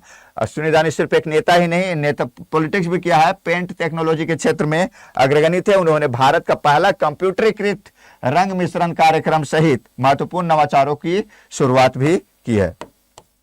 ठीक है, अगला क्वेश्चन देख लीजिए क्या है। क्वेश्चन देखिए, नेक्स्ट ओपिनियन में क्या है, व्हाट इज द मीनिंग। राखी कहां मूवी देख रही है क्या है? चलो भाई छोड़ो, करंट ही लाए हैं आज। क्या? हाँ, आज करंट लाए हैं। ये सितंबर महीने का करंट है, इसका पीडीएफ भी दे देंगे, आप लोग इसको रट लीजिएगा और 1-2 रोज के अंतर पे फिर अक्टूबर महीने का ला देंगे। और अगर एग्जाम का डेट आगे नहीं बढ़ा तो इतना काफी है, जितना आप लोगों को करवा दिए 2-4 बार कर लीजिएगा, उसको घुमा घुमा के उसी को करवाएंगे। और अगर बढ़ गया तो फिर तो करवाना ही होगा। तो क्या भैया, निम्न किस जिले में बिहार के दूसरे टाइगर रिजर्व की स्थापना किया गया है? बताओ। तो ये जवाब है कैमूर जिले में। किसमें? तो कैमूर जिले में, बिहार के कैमूर जिले में दूसरे टाइगर रिजर्व की स्थापना की गई है। अगला सवाल यह है टाइगर, देख लीजिए। बोला क्या गया है भाई, बिहार वन्यजीव संरक्षण के लिए कैमूर जिले के भीतर अपना दूसरा टाइगर रिजर्व स्थापित करने की घोषणा किया गया है। बाघों की बढ़ती आबादी और राज्य वन विभाग के ठोस प्रयास के साथ इस नए रिजर्व से बाघ संरक्षण प्रयासों को बढ़ावा तो मिलेगा ही, और राज्य की जैव विविधता है ना को डाइवर्सिटी को समृद्ध करने का उम्मीद है। कैमूर जिला बनने वाला टाइगर रिजर्व बिहार के पश्चिमी चंपारण जिले में स्थित मौजूदा वाल्मीकि टाइगर रिजर्व का पूरक होगा, है ना। एक वाल्मीकि पहला था और दूसरा जो है कैमूर में बन गया। अभी तक एकमात्र वाल्मीकि था, अब कैमूर भी हो गया। अगला, इसका जो विस्तार जो है समृद्ध वन विरासत की रक्षा के लिए राज्य की प्रतिबद्धता को दर्शाएगा ही, और साथ में यह टाइगर रिजर्व स्थापना राज्य से बड़े बिल्लियों और उनके निवास स्थान की रक्षा और संरक्षण के लिए सक्रिय दृष्टिकोण का प्रतीक है। हाल ही में रिपोर्ट के अनुसार बिहार में वर्तमान बाघों की कुल संख्या जो है 54 है। ठीक है ना, बाघों की वहां पे कुल संख्या 54 है, और कहा गया आंकड़ा भीतर बाघों की आबादी में उल्लेखनीय वृद्धि है। बाघों की संख्या में तो वृद्धि हुआ है, बाघिन की संख्या में जो है ना, बाघिन की संख्या में बिहार में कमी आ गया है। क्यों भैया? कि बहुत सारा बाघिन जो है झारखंड आ गई है ना, और बीच बीच में जवाब देती है, कभी कभी जवाब नहीं देती है सब। चलो, निम्न में से किस दिन विश्व आवास दिवस 2023 मनाया गया? जल्दी से बताइए।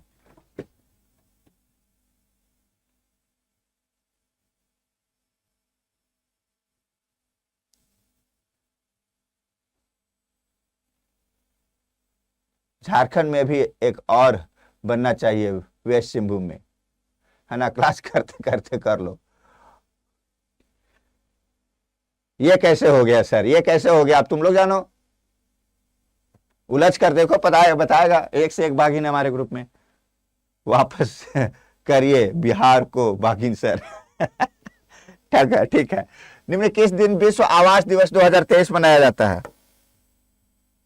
विश्व आवास दिवस 2023 किस दिन मनाया जाता है? 30 सितंबर, 1 अक्टूबर, 2 अक्टूबर, 3 अक्टूबर। तो ये जो मनाया जाता है भैया, मनाया जाता है 2 अक्टूबर को।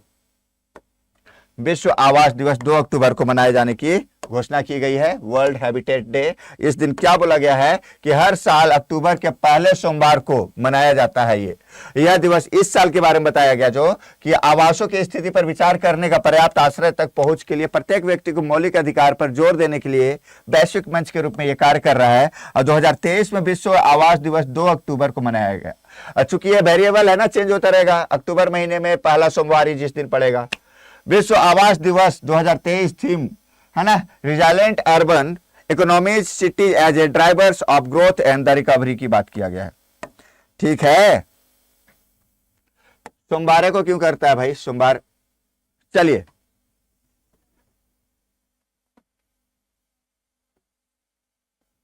चलिए आगे क्वेश्चन देखिए अगला। हर साल चेंज होगा बिल्कुल। अगला सवाल क्या है? हाल ही में किसे प्रतिष्ठित 2023 शस्त्र नामानुजन अवार्ड से सम्मानित किया गया है? हाल ही में किसे 2023 का शस्त्र रामानुजन अवार्ड से सम्मानित किया गया है? Was recently awarded the prestigious 2023 SASTRA Ramanujan award. Ruixiang Zhang, Manoj Mehta, Catherine David, Saddam Hussein. बताओ कौन होगा, क्या होगा?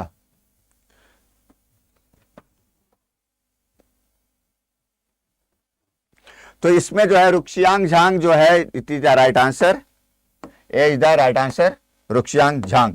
तो क्या बताया गया इसके बारे में, रुक्सियांग झांग के बारे में, कि अमेरिका में जो है ना, अमेरिका के बर्कले स्थित कैलिफोर्निया विश्वविद्यालय में सहायक प्रोफेसर गणितज्ञ रुक्सियांग झांग को हर साल में प्रतिष्ठित 2023, हर हाल में नहीं, इस हाल ही में शस्त्र रामानुजन पुरस्कार से सम्मानित किया गया है। यह पुरस्कार उसके गणित के क्षेत्र में उल्लेखनीय योगदान को मान्यता देता है। दिसंबर के तीसरे सप्ताह में कुंभकोणम के शस्त्र विश्वविद्यालय में प्रसिद्ध गणितज्ञ श्रीनिवास रामानुजन के गृहनगर में आयोजित संख्या सिद्धांत में एक अंतर्राष्ट्रीय सम्मेलन के दौरान $10,000 का नगद पुरस्कार दिया गया।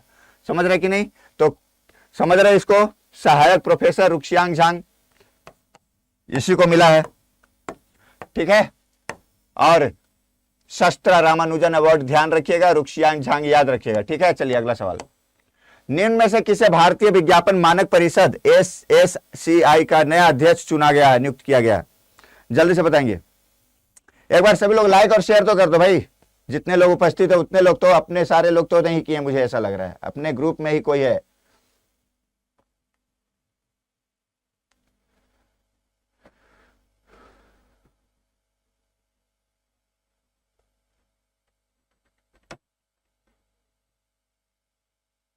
अच्छा एक काम करते हैं, मेरे पास सितंबर महीने का जो है ना, आप लोगों को भी थोड़ी दिक्कत होती होगी, एक काम, मेरे सितंबर महीने के मेरे पास 110 से लेकर 120 क्वेश्चन करीब करीब है, टोटल मिला के कलेक्शन है पूरा एक महीने का। मैं जितना आज हो पा रहा है 20, 30, 40% जितना हो पा रहा है, मैं इसका PDF आप लोगों को दे देता हूं। पहले आप पहले पढ़ लीजिए, पहले पढ़ लीजिए, और उसके बाद अगले दिन फिर इसी को हम यहां पे करवाऊंगा, फिर देखते कितना याद रखते हैं और कितना जवाब देते हैं आप लोग। क्या ठीक रहेगा? ए इज द राइट आंसर, कि पूरा करवाने के बाद ही PDF दूं? तो क्या है, सौगात गुप्ता, भारतीय विज्ञापन मानक परिषद का नया अध्यक्ष नियुक्त किसे किया गया है? तो सौगात गुप्ता को किया गया, ठीक है।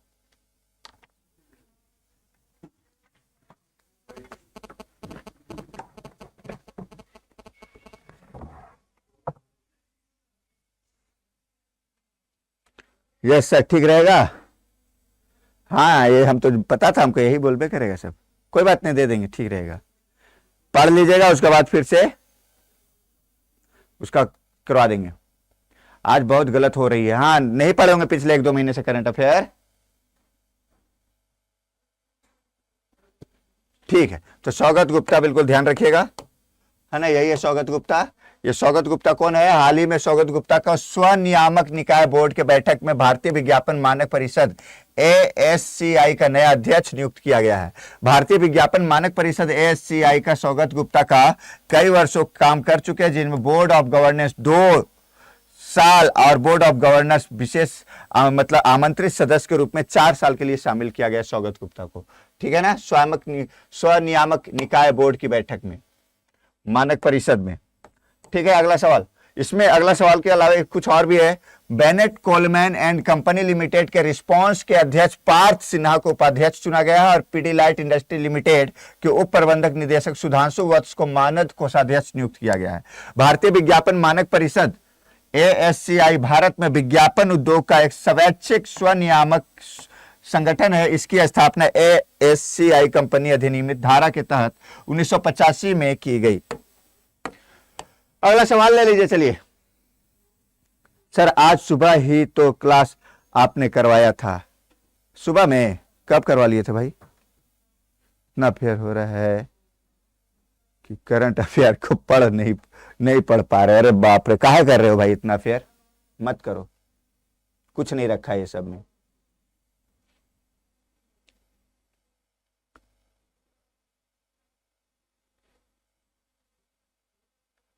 देखो ये गधा बोल रहा है कि अफेयर करने की उम्र में करंट अफेयर कर रहे हैं। कौन बोला कि ये अफेयर करने का युग है, उम्र है? ये उम्र जो है ना, ये सबसे ज्यादा ऊर्जावान उम्र है और इसमें जो है ना इतिहास रचने की उम्र होती है, कुछ अपना पहचान बनाने की उम्र होती है। अफेयर करने का उम्र 50 जो है ना 60 साल का हो गया सलमान खान, वो अभी भी कर रहा है। अफेयर करने की उम्र खत्म नहीं होती है, इतिहास रचने की उम्र खत्म हो जाती है, कुछ करने की उम्र।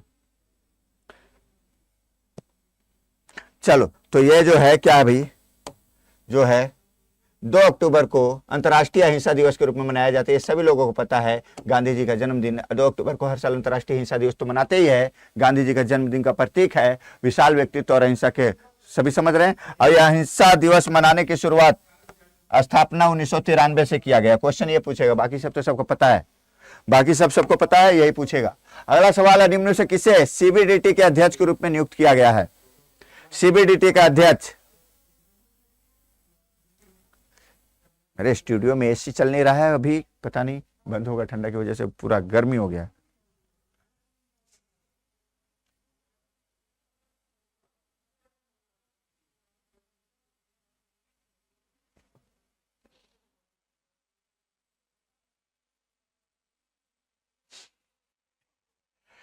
सत्येंद्र जी, अभी एक तो शादी बची हुई है, बाकी 3 लोगों का डाइवोर्स डील कर रही है। बताइए, एक किसी की शादी में जा रही है और कितने लोगों का डाइवोर्स करा रही है, बताओ।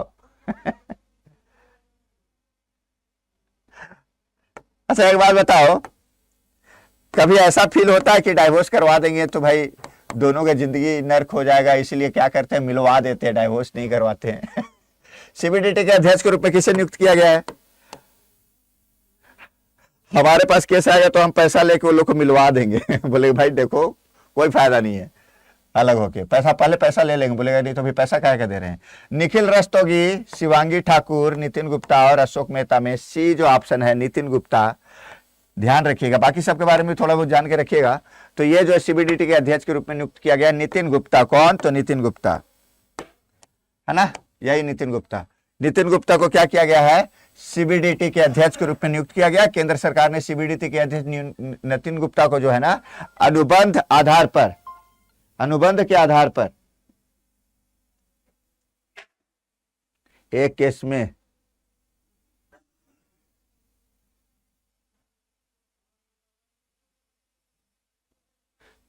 चलो बहुत सही है। तो ये क्या है, इसी आधार पर सीबीडीटी अध्यक्ष नितिन गुप्ता को अनुबंध के आधार पर सेवा में 9 महीने का विस्तार किया गया है। और आयकर विभाग 1986 बैच के आईआरएस अधिकारी रहे ये, और ये जून में सीबीडीटी का प्रमुख के रूप में नियुक्त किया गया। सीबीडीटी का आयकर विभाग के लिए शीर्ष नीति निर्धारक निकाय है। इसका नेतृत्व एक अध्यक्ष करता है और इसमें 6 सदस्य हो सकते हैं, विशेष सचिव के स्तर पे होते हैं। तो समझ लीजिए नितिन गुप्ता सीबीडीटी अध्यक्ष नियुक्त, ध्यान रखिएगा। अगला question, Pacific Asia travels association travel mart के 46वें संस्करण का आयोजन कहां किया जाएगा? Where will the 46th edition of the Pacific Asia travel association travel mart be held? कहां होगा?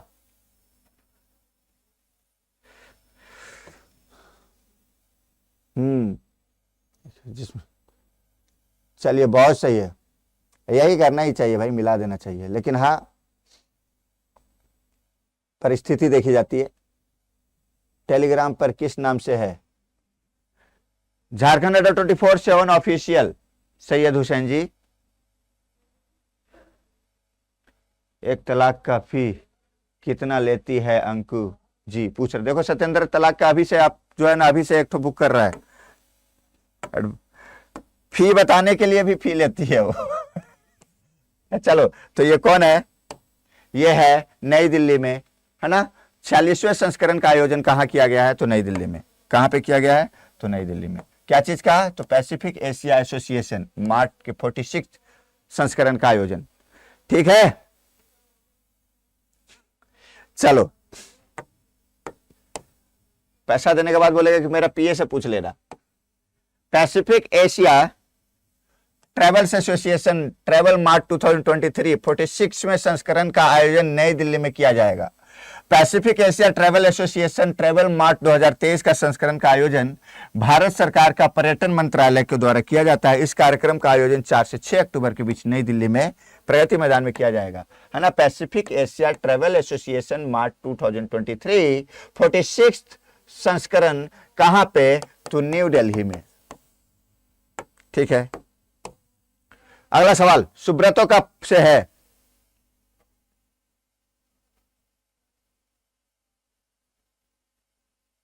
जल्दी बताइए।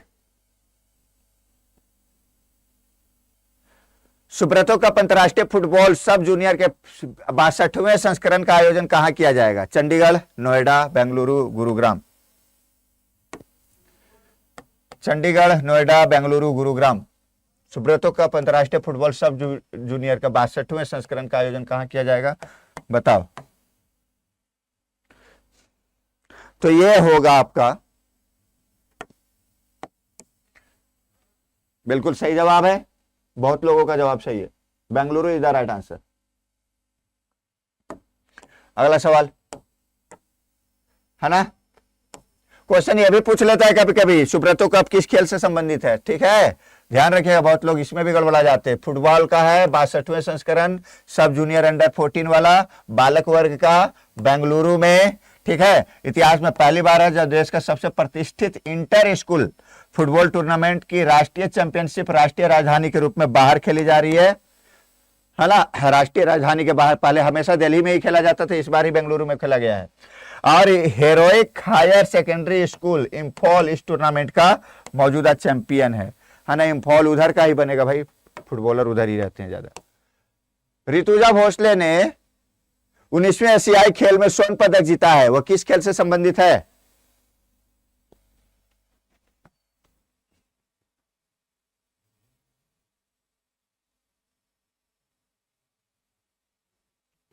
$5,000 में हो जी तो केकरा करावला हो भाई, तलाक या मैरिज? हमारे पास कोई केस आएगा उस तरह का ना, दमदार पार्टी का, तो हम बोलेंगे जितना कंपनसेशन देंगे उसका 25% लेंगे, फी नहीं लेंगे, है ना। कंपनसेशन दिलवाएंगे उसको 2 करोड़, मतलब 50 लाख अपना। इसी प्रकार से डील करना चाहिए। ऋतुजा भोसले 19वें एशियाई खेलों में स्वर्ण पदक जीता, वो किस खेल से संबंधित है भाई? तो ये है टेनिस। किस खेल से? तो टेनिस से संबंधित है ऋतुजा भोसले, ध्यान रखिएगा। यहां शादी का बात चल रहा है सर जी, कोई बात नहीं, आप क्वेश्चन का जवाब दीजिए, उन लोग को व्यस्त रहने दीजिए शादी ब्याह में। टेनिस साउंड कम आ रहा है, दूसरों का बात पे ध्यान दीजिए तो इधर का साउंड कम आएगा। सर कोर्ट मैरिज सस्ता है में कराइएगा ना, एलिमोनी का पैसा लेगा। अच्छा,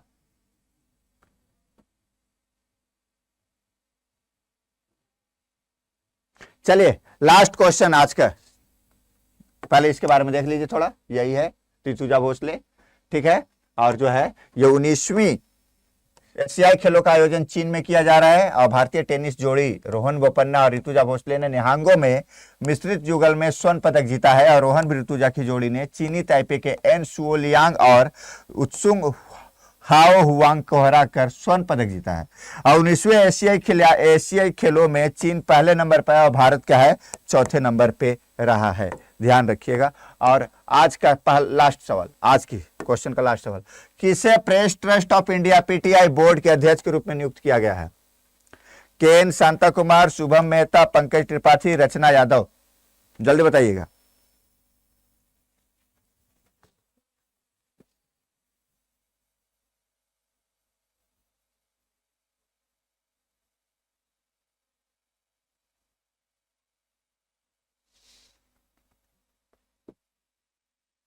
ठीक है, तो ये जो है बिल्कुल ध्यान रखिएगा, है ना।